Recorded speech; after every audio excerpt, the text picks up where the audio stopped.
Hey YouTube, RP Mito here. Got another video for you. This one is going to be on my first custom knife ever. And I'm super psyched about this because, pardon me, here it is.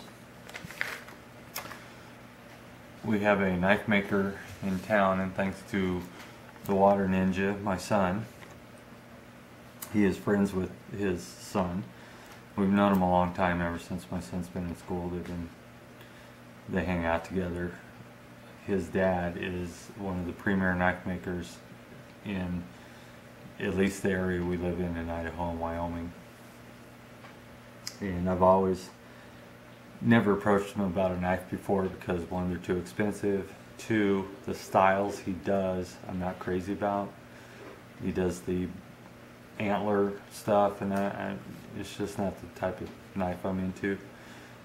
But I finally approached him. I actually designed this knife, did a cardboard cutout of it, and asked him, I gave him a budget, what I could afford, which still wasn't cheap, but this is my Christmas present from my son and wife that I had this gentleman make, and his name is C. Malachar. And I don't know if we can zoom in on the maker's mark there.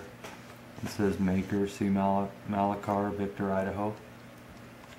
Coming in. Okay.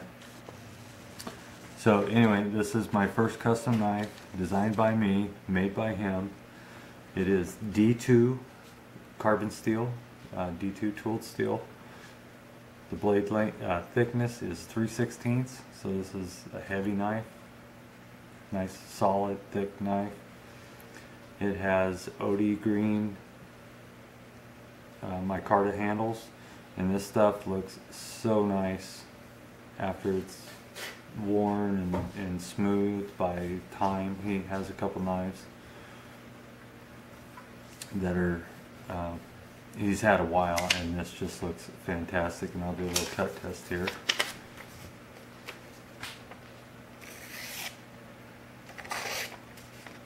He puts a really nice edge on these.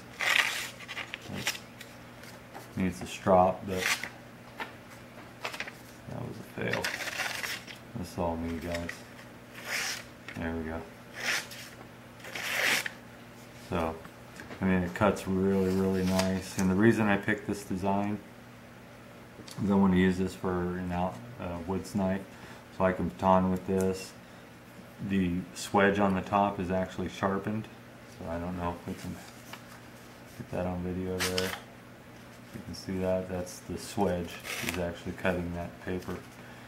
It's not as sharp as the blade, and he does a convex, so it's a flat grind here, and then it kind of convexes into the edge there. And he did the, I don't know if we can get a close-up of that lanyard hole, but that is a mosaic rivet, I guess you call it, or lanyard hole. So just beautiful, beautiful work. I was shocked when he said he could do this for me.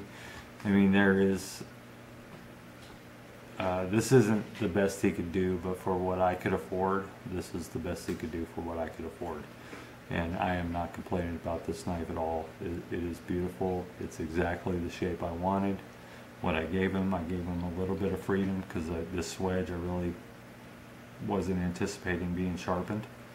You know, just the blade, but he sharpened that. So for penetration and stabbing and stuff like that, it's just a great, great blade. Like I said, this is my first ever custom knife, and hopefully not my last. But he does fantastic work, and I may be doing some promoting of his knives on YouTube, because I think out of all the knife makers out there, with the exception of a couple that I know, there's some knife makers out there that promote themselves and brag up their blades, and this really puts them to shame. This guy does just phenomenal work. He does excellent work with Damascus and stuff like that, and the handle materials. So that's it, my new custom blade. Now I have to put this away. I won't get it till Christmas. And also, if you guys could leave comments if you know of anybody that I could trust to send this to and do a sheath for. That's the only thing it doesn't have is a sheath. That would be awesome. So thanks for watching. Please rate, comment, subscribe, and we'll see you.